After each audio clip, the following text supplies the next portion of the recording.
ये 57 देशों में इस्लामिक में होती है, वहां के हिसाब से बिल्कुल ठीक है, उसमें कोई प्रॉब्लम नहीं है।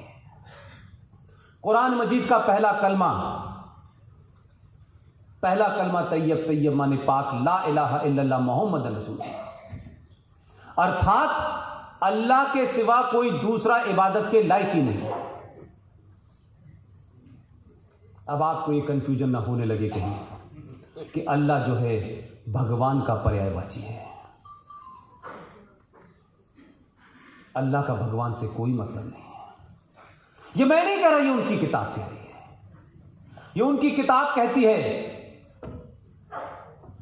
कि जो तुम्हारे रसूल को, नबी को न माने, उसको समझाओ, उसको बताओ, कोशिश करो कि वो तुम्हारे नबी को माने, उसके रास्ते पे आ जाए। लेकिन अगर वो न माने और तुम्हारे नबी को मानने से इनकार कर दे तो तुम्हें उसका कत्ल करने की इजाजत है। अगर इस कंट्राडिक्शन की संस्कृति के साथ आप रह रहे हैं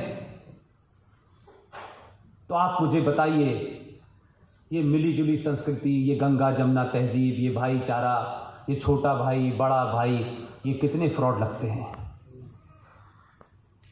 और तो और छोड़िए, जो लोग जिस जगह को जन्नत कह रहे हैं कि जन्नत है वो, और बड़ी बड़ी बातें कह रहे हैं, उसी जन्नत में एक बड़ा फ्रॉड हो रहा है जो आज से 1.5 साल पहले मैंने बोला। 632 में प्रॉफिट मोहम्मद साहब का इंतकाल हो गया। वो मक्का में उनकी डेथ हुई। मोहम्मद साहब की सारी सेइंग पढ़ लीजिए।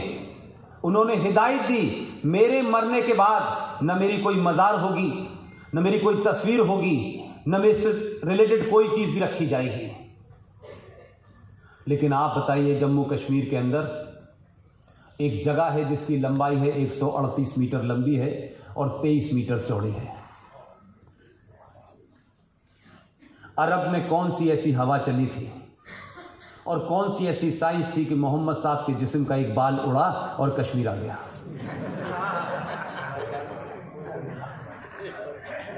और कश्मीर में आने के बाद उसकी पूजा होती है, उस जगह को कहते हैं हजरत बल। तो गैर इस्लामिक काम कौन कर रहा है, मैं या वो? वही लोग जो मोहम्मद का हवाला देते हैं, मोहम्मद के नाम से पूरी दुनिया के अंदर उबाल आ जाता है। डेनमार्क में कोई कार्टून बना देता है तो उनकी हत्या हो जाती है। लेकिन एक घटना मैं पूछना चाहता हूं, जो मैं पूरी ईमानदारी के साथ पूछ रहा हूं और मुसलमानों से पूछता हूं और आपको बताना चाहता हूं। मोहम्मद साहब के दामाद को फजर की नमाज में जब सुबह 4:30 बजे वो नमाज पढ़ने गए, उनका कत्ल किसने किया था? उनके नवासों को किसने मारा था?